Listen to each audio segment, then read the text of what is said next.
Good morning guys. Ito ulit, mag-vlog ulit tayo. Medyo hindi masyadong busy sa work. Lagyan ko lang to ng parang WD-40 to eh. Free lang to ng ito. Hindi to sponsored ah. Kobe, baka naman Kobe. Tanggal-tanggal lang ng kalawang para hindi kapitan. Okay, ito yung vlog natin for today guys. So, meron akong nakita sa isang kapwa rider natin. So, ang laki na naging problema sa iisang napakasimpleng pyesa na ang sabi nakalimutan or hindi na ilagay ng mekaniko nung nagpagawa siya. So nasira yung gearbox, nadami na pati yung ano niya. Hindi ko lang sure kung sira na rin talaga, natuyan siya ng langis o something. Sa pinagawa lang daw yun.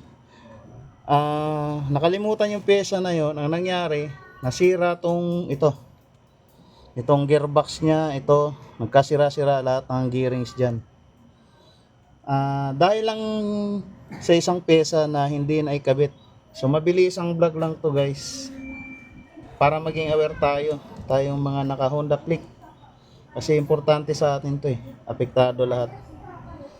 Na ito yun guys. Papakita ko na para mabilis ang vlog lang. Ito.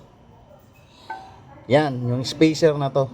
Ito ay nakalimutan nung pinagpagawaan niya. Hindi ko alam kung sang shop yun. So nangyari, nakalimutan to. Ang luwag, kumakaldag tong gulong niya. Kaldag ng kaldag, so sobrang magalaw. Hanggang nasira na itong shafting, pati gearing na damay na. So ang problema, ito.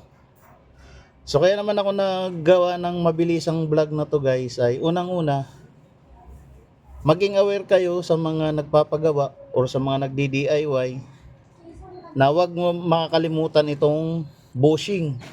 Sobrang importante nito guys, ng bushing na ito kasi hindi kayo basta makakahanap nito sa market. Mahirap hanapin to guys, tong bushing na to. Napakasimpleng pyesa pero napakahirap hanapin. Nilalagay lang naman to dito, ayan. Kasama to eh sa ano.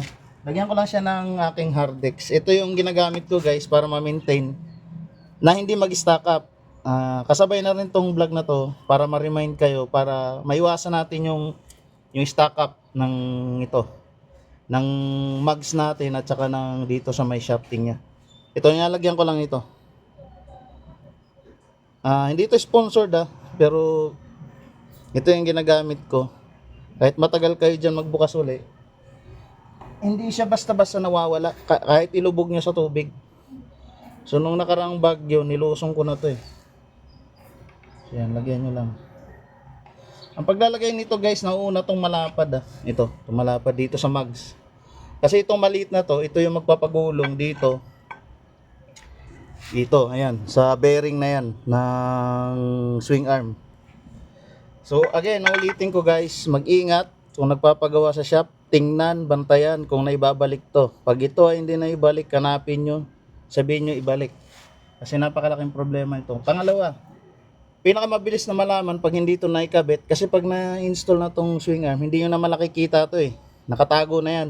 Alog-alogin nyo to. Pag ito gumalaw, ibig sabihin wala yung inyong bushing. Ibalik nyo doon sa pinagpagawaan nyo. Sabihin nyo sa mekaniko. Hindi ko naman nila lahat ng mga mekaniko. May mga matitino naman. Kasi may mga kaibigan tayong mga mekaniko. May tropa tayo dyan. So, yung iba lang na irresponsable gumawa. Kasi dapat iingatan mo eh. Pag gumawa ka, dapat ingatan mo rin yung ginagawa yung customer mo, yung kanyang gamit. Turing mo na sa'yo. So, ito lang guys importante. Iwas kalampag nitong mugs natin. Itong bushing, huwag kalimutan. Pangalawa, maglagay ng grasa dito. Reliable na grasa. Ito lang gamit ko. Yan. So dito, reliable naman siya. Magdadalawang taon na to. Wala naman akong naging problema. Smooth. Nakailang baklas na to ng mga sa vulcanizing.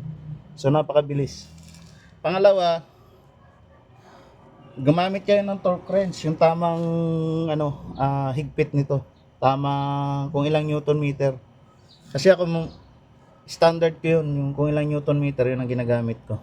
So balik na natin to. So ganyan Ingatan nyo to ha. Ulitin ko, paulit-ulit para ma-remind lang kayo. Ingatan tong bushing na lagi na ikabit. Yung malapad doon sa mags.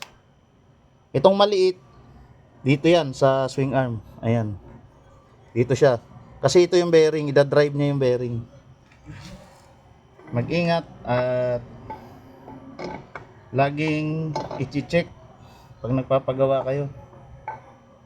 Doon naman sa mga nagdi-DIY, i-check din kasi mahirap. So yan, nakakasana siya. So ganyan dapat yan, walang alog yan pag sinara nyo. Pag mahigpit na yan. Yan. So kakabit ko na lang yung mga tornilyo. So